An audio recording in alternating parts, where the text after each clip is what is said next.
વાલીઓ અને વિદ્યાર્થીઓને મૂંઝાવાની જરૂર નથી. નીટ 2025નું જે પેપર નીકળ્યું છે સૌથી ટફેસ્ટ નીકળ્યું છે, પણ યસ આ પેપર બધાને ટફ પડ્યું છે અને ઓવરઓલ બધાનું મેરિટ ડાઉન થઈ રહ્યું છે. સો ગભરાવો નહીં, આજનો વિડીયો લઈને આવું છું તમારી માટે. Don't panic, this is video for you. નમસ્કાર વાલી અને વિદ્યાર્થી મિત્રો, નીટ 2025 કમ્પ્લીટ થઈ ગઈ છે અને વિદ્યાર્થીઓમાં ખૂબ જ ભયનું વાતાવરણ છે, કારણ કે એનટીએ દ્વારા જે નીટ 2025 લેવામાં આવી હતી તો એનાલિસિસ એક્સપર્ટ્સ અને અમારા બધા કાઉન્સિલર્સના એક્સપર્ટ લેવામાં આવે તો definitely it was one of the most toughest exams ever. So મારે આજનો વિડીયો જે સ્પેસિફિકલી હું લઈને આવ્યો છું એ સ્પેસિફિકલી વાલીઓ માટે લઈને આવ્યો છું. મારા ડિસ્કશન્સ કરવું છે, નીટ એક્ઝામ માટે તે કરવું છે, તમારા બાળકની તૈયારી અને બાળકના આગળના પાર્ટ રૂપે કરવું છે. સો welcome back to my channel. હું છું doctor Achal Patel, founder of the +1 global care services. આપણી જે નીટની 2025ની એક્ઝામ ગઈ છે, સૌથી પહેલા તો એ એનાલિસિસ અને રિવ્યૂ કરીએ તો definitely one of the toughest exam. અત્યાર સુધી એવું કહેવાય છે કે 2016ની જે એક્ઝામ હતી that was the toughest exam ever, પણ નીટ 2025એ કદાચ એનો રેકોર્ડ પણ તોડી દીધો છે. સો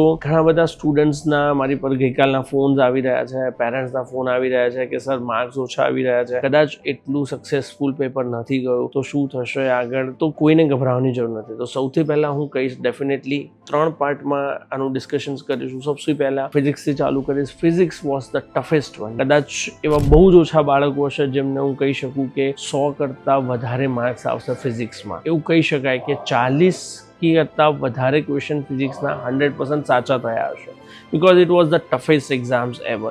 JEE એડવાન્સ કરતાં પણ અપર લેવલના ક્વેશ્ચન્સ એમાં હતા. તો definitely physics was the toughest one. અને કદાચ તમારું બાળક એવું કહે છે કે મને ફિઝિક્સમાં આટલા જ આવશે તો એના માટે ગભરાવાની જરૂર નથી, because overall that was the scenario for the physics. Second, chemistry. Definitely ઘણા બધા પોઈન્ટ્સ એવા હતા જેની અંદર લેન્ધી અને થોટ પ્રોસેસ સાથેનું કેમિસ્ટ્રી હતું. But yes, if I tell you, હું નહીં કહું કે કેમિસ્ટ્રીનું પેપર એકદમ ટફેસ્ટ હતું, but yet it was a moderate paper and few questions were there જેમાં હજી પણ કન્ફ્યુઝન્સ છે. અને if it comes to the biology, then not difficult but yes a lengthy paper. ઘણું બધું લાંબુ અને ઓર્ગેનિક સ્ટ્રક્ચર્સનું પેપર હતું કે જેના ઉપર બાળકોને ઘણા બધા ડિસ્કશન્સ અને થોટ પ્રોસેસ કરવા પડશે. અને જે નેક્સ્ટ યર જે લોકો અપિયર થવા વિચારી રહ્યા છે, કે જે લોકો ડ્રોપ આઉટ લેવાનું વિચારી રહ્યા છે, એમને પણ ફરીથી વિચારવું પડશે, સમજવું પડશે કે ખરેખર શું એનટીએ આ જ પેટર્નથી આગળ વધવા જઈ રહ્યું છે. Now it's comes to the cut off scenario. તો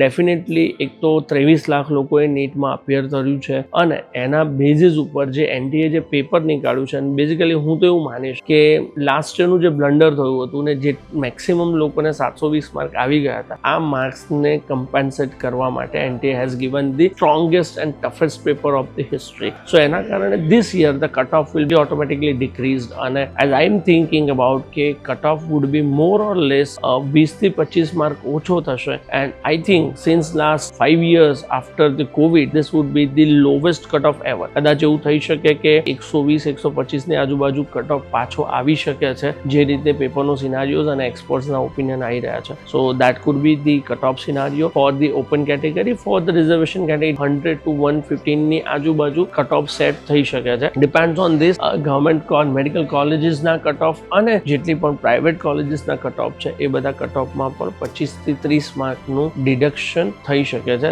so this is the second part of analysis and the result oriented. Third, the result oriented part, અને સ્પેસિફિકલી સ્ટુડન્ટ્સ માટે જો કહેવામાં આવે તો આઈ સજેસ્ટ કે પેરેન્ટ્સને પેનિક થવાની જરૂર નથી. સ્ટુડન્ટ્સ, તમારે પેનિક થવાની જરૂર નથી, because this could be the scenario for overall.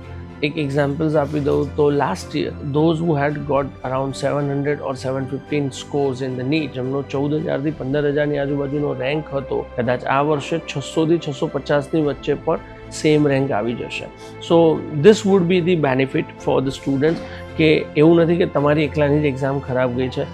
વાલીઓ અને વિદ્યાર્થીઓને બંનેને કહેવાનું છે, સ્પેસિફિકલી વાલીઓને કહી રહ્યો છું કે parents don't panic, everyone is in this fear. So overall the result and the criteria and the cut off will B lower down. So panic થવાની જરૂર નથી. સો નાવ તૈયારીનો ભાગ અને સમય નીકળી ગયો છે. Now we will focus on the next part which is actually admission and counselling part. So એની જ માટે અમારા જેવા એક્સપર્ટ્સ અને કાઉન્સિલર્સની મદદ લઈ શકો છો તમે. We are always there for you. મારો નંબર્સ પણ આપેલો છે નીચે 7573040506. આ નંબર પર તમે કોન્ટેક્ટ કરી શકો છો. અમારા +1 કરિયર કનેક્ટમાં તમે જોઈન કરી શકો છો and you can actually ask for the expert opinion કે તમારા પેપર્સના જે સ્કોર છે એના આધારે કઈ કઈ કોલેજીસ કે કયા કયા ફિલ્ડમાં તમે એડમિશન્સ લઈ શકો છો અને એ એડમિશન લેવાની જે કાઉન્સેલિંગ પ્રોસેસ છે એમાં કઈ રીતે અમે તમને હેલ્પ કરી શકીએ છીએ અને what will be the benefit. આ બધી જ વસ્તુઓની જાણકારી માટે આગળનો વિડીયો લઈને આવી રહ્યો છું. એના સાથે સાથે સિરીઝ ઓફ વિડીયોઝ આવી રહ્યા છે ડિફરન્ટ યુનિવર્સિટીઝ, એના કટ ઓફ અને એની માહિતી માટેનો. સો પ્લીઝ જેટલા મેક્સિમમ લોકો સુધી પહોંચી શકે એમને શેર કરો, સબસ્ક્રાઇબ કરો મારી ચેનલને, બેલ આઇકન પ્રેસ કરો જેથી નવા વિડીયોઝની અપડેટ મળતી રહે અને મેક્સિમમ લોકો કરિયર કનેક્ટમાં જોડાવો અમારા સાથે. તો તમને આગળની જે માહિતી છે અને પાથવે છે ક્લિયર થતું જશે અને એકદમ એફર્ટલેસ, એકદમ પ્રિસાઇઝ માહિતી મળતી રહેશે. સો થેન્ક યુ અગેન અને ડોન્ટ પેનિક. સમય નથી ગભરાવાનો બિલકુલ. તમારી એક્ઝામ રિસેન્ટલી કમ્પ્લીટ થઈ છે. Just B relax, enjoy the face and then we are here to help you guys in any of the condition. Thank you again. All the best.